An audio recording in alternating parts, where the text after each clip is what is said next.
Hello வணக்கம், இது உங்கள் சிவி ஜோன். சொல்லுறோம் எப்படி இருக்கீங்க? இப்போ பற்றின ஒரு சம்பவம் பயங்கர வைரலாக போயிட்டுருக்கு. ரொம்ப அதிர்ச்சி சம்பவம்னு கண்டிப்பாக சொல்லி ஆகணும்.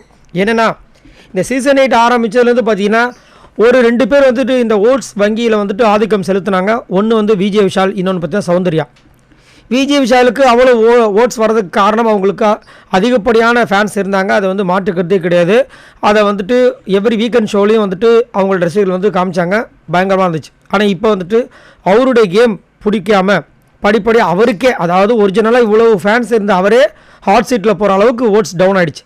அதனால தான் அவரை கண்டிப்பாக காப்பாற்றி ஆகணும்னு சொல்லிட்டு இந்த வாரம் கேப்டன்ஷிப் டாஸ்க்குன்னு ஒன்று வச்சு அதை வந்து சப்போர்ட் பண்ணுற மாதிரி மாற்றி அவரை வந்து காப்பாற்றினாங்க. சரி, இப்போ அடுத்தது வந்துட்டு சௌந்தர்யா பார்த்தீங்கன்னா உள்ளே வந்துட்டு இந்த அளவுக்கு, அதாவது நம்ம விஜய் விஷால் அளவுக்கு ஃபேன்ஸ் இருந்தாங்களாம் கேட்டிங்கன்னா அந்த மாதிரிலாம் பெருசாலாம் கிடையாது. ட்ரெண்டிங்கில் இருந்தாங்க கேட்டிங்கன்னா ட்ரெண்டிங்லையும் கிடையாது. ஆனாலும் அவங்களுக்கு பார்த்தீங்கன்னா வந்ததுலேருந்து பார்த்தீங்கன்னா ஓட்ஸ் வந்துட்டு வேறு மாதிரி வெறுத்தனமாக வந்துச்சு. ஒரு வாட்டி விஜய் சேதுபதியே வந்துட்டு அதை வந்து சண்டே எபிசோடு சாட்டர்டே எபிசோடு அதில் சொல்லியிருப்பார், என்னம்மா ஏதோ அரசியல் ஏதோ ஆரம்பிக்க போகிறீங்களா அப்படின்னு. ஸோ அந்த அளவுக்கு வந்து ஓட்ஸ் வந்துச்சு. அப்போயே நிறைய பேர் டவுட்டு உள்ள அவங்க அந்த டைம் வந்து கேமே ஸ்டார்ட் பண்ணல ஒரு 3 வாரம். ஆனாலும் ஓட்டு வந்துட்டு இருந்தது. ட்ரெண்டிங்லேயும் இல்லை, எந்த அளவுக்கு பெருசாகவும் அவங்க பாப்புலர் கிடையாது. அப்புறமும் எப்படி வந்துச்சு? அது பின்னாடி நிறைய விஷயங்கள், விஷ்ணு வந்து பிஆர் வேலை பார்க்குறாரு, அது இதுன்னு சொல்லிட்டு ஃபேட் பண்ணுற வந்து திடீர்னு ஒரு விஷயம் அனுப்பியிருந்தால் அந்த மாதிரிலாம் போச்சு. பட் இருந்தாலும் அது வந்து கரெக்டாக ஈவனாக தான் வந்துச்சு. பட் ஃபர்ஸ்ட் டைம் இந்த 11th வீக்கில் ஒரு பெரிய சம்பவம் நடந்திருக்கு. ராணுவம் வந்து சௌந்தர்யாவை அடித்து தூக்கிட்டு 2nd பிளேஸ்க்கு போயிருக்காரு. 3rd பிளேஸில் சௌந்தர்யா இருக்காங்க. ஸோ இது வந்துட்டு பயங்கரமான ஒரு ட்விஸ்ட்டும் கொடுத்துக்குது. அதே மாதிரி இது வரைக்கும் சௌந்தர்யா பிஆர்ஸால் தான் வந்துட்டு சௌந்தர்யாவுக்கு இவ்வளோ ஓட்டு வந்துச்சா, இல்லை இதை வந்து ஒரு கேம் மாதிரி வந்து பிக் பாஸ் டீமே வந்து ஒரு பண்ணாங்களான்னு ஒரு டவுட் எனக்கு இருக்குது.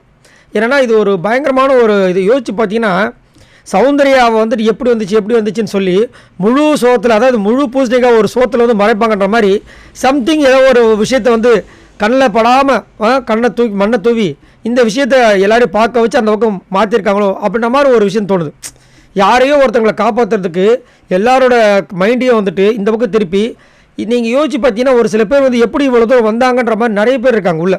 அது ரஞ்சிதா இருந்தாலும் சரி, அன்ஷிதாவாக இருந்தாலும் சரி, நிறைய பேர் சொல்லிட்டே போகலாம். தீபக்லாம் வந்துட்டு இப்போ தான் ஒரு 3-4 வாரமாக வந்து அவரோட கேம் பயங்கரமாக கொடுக்க ஆரம்பித்தார். மற்றபடி அவரெல்லாம் பெருசாலாம் கொடுக்கல. அவரும் வந்து அங்கங்கே சும்மா அப்படி போயிட்டுருக்கு. அதேமாதிரி ட்விஸ்ட் கேம் அது இதுன்னு ஏதோ ஒன்று கொடுக்குறாரு. ஆனாலும் அவர் கண்டினியூ பண்ணிருக்காரு. பவித்ராவை யோசிச்சு பாருங்கள், எதையுமே பண்ணாமல் பவித்ரா இவ்வளோ தூரம் எப்படி வந்தாங்க? இந்த மாதிரி நிறைய விஷயங்கள் இருக்குது. ஸோ ஒரு வேளை இந்த மாதிரி இருக்குமோ, இவங்களை யாரையோ ஒருத்தரை காப்பாற்றுறதுக்காக தான் மக்களை வந்து அப்படியே மாற்றி இந்த மாதிரி கொண்டு போனாங்க. ஏன்னா எப்பயுமே பார்த்தீங்கன்னா சௌந்தர்யா ஓட்டு தனியாக இருக்கும், முத்துக்குமரன் ஓட்டு தனியாக இருக்கும். ஒரு டைமில் தான் பார்த்தீங்கன்னா சௌந்தர்யா ஓட்டு அதிகமாக இருக்கும், முத்துக்குமரன் ஓட்டு டவுனில் தான் இருக்கும். முத்துக்குமரனோட கேம் இம்ப்ரூவ்மெண்ட் ஆகிறதுக்கு அப்புறமா தான் அவர் வந்து மேலே போக ஆரம்பித்தார். ஆனால் சௌந்தர்யா வந்து இது வரைக்கும் 1st 2nd இருந்த ஒரு ஆள். அதேமாதிரி உங்களுக்கு அடுத்தபடியாக இருக்கிற 3வது இடத்துல இருந்தவங்களுக்கு இவங்களுக்கு கிட்டத்தட்ட அது பாடு கிடக்கும் டிஃப்ரென்ஸ். 10,000 20,000க்கு மேலே போகும், மேலேயே வரும். அப்படி இருந்தவங்க இப்போ வந்துட்டு படிப்படியே கம்மியாகி ராணுவ விட கிட்டத்தட்ட 4,000 ஓட்டு 3,000 ஓட்டு டிஃப்ரென்ஸில் இருக்காங்க. இவங்களுக்கு அடுத்தபடியாக இருக்க ஜாக்லினுக்கும் இவங்களுக்கும் பார்த்தீங்கன்னா கிட்டத்தட்ட ஒரு 18,000 ஓட்டு. மேபி அது மாறலாம். ஜாக்லின் இன்னும் இனிஷியேட்டிவ் எடுத்தால் மாறலாம்.